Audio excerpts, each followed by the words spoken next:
We are going to stay on the subject of COVID, and there are grimmer impact stories of COVID-19 on businesses. Now, as revealed by the latest COVID-19 business tracker of the Ghana Statistical Service, more than 100,000 firms, mostly in the hospitality industry, have had to close down either temporarily or permanently.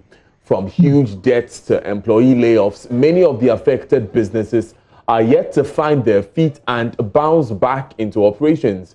My colleague, Manuel Kranting, has been talking to a restaurant manager and has come through with this report. So at the Saba Dining Hall at the University of Ghana, operated by Maxi Catering Services and Restaurant, it's a contest between cobwebs and dust on who gets to rule over the entire space that has been left behind. As one of the most popular eateries on campus, it played host to thousands of students and university staff daily. With the arrival of COVID-19 and the closure of schools came the exit of its patrons. Gabriel Nyako is the administrator of the restaurant.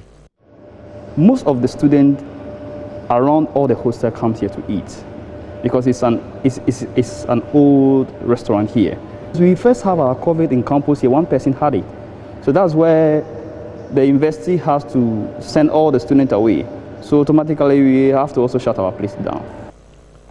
Just as everyone else, Gabriel did not see COVID-19 coming.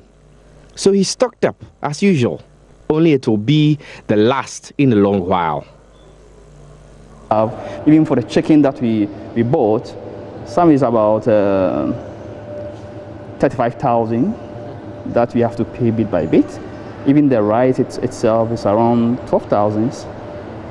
The perishable goods, in a day we normally spend about 5,000 to 7,000 for those ones. Yeah, everything goes. This fridge that we see, everything was stock.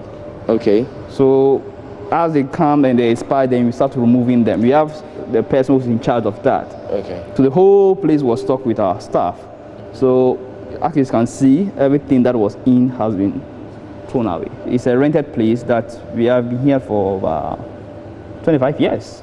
We've paid for almost half a year. Now we are talking to them. We are negotiating so that we pay bit by bit, so that as little that people also owns that brings in, then we just slash it out and spread it along. But the woes of his company do not end there.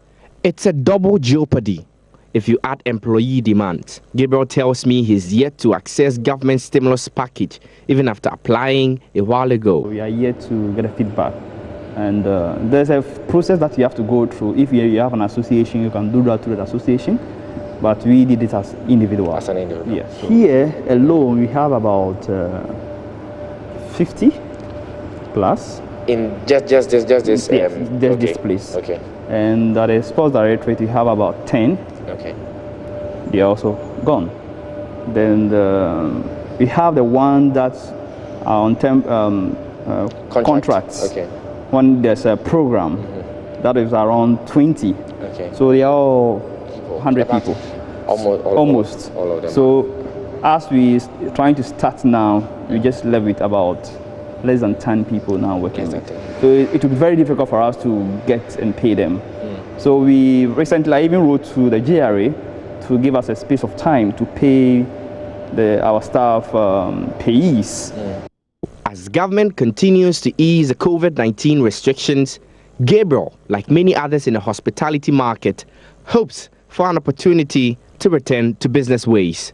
For example, the Maths and Science that's supposed to come on June, I mean, that one also has been cancelled due to that. When this corporate event that takes 3 days, because University of Ghana is a big community, and we also benefit from those things. So if those one can be released or to a certain number, conferences to a certain number, it will help us. And also praying that maybe by September, students will be allowed to come back to school.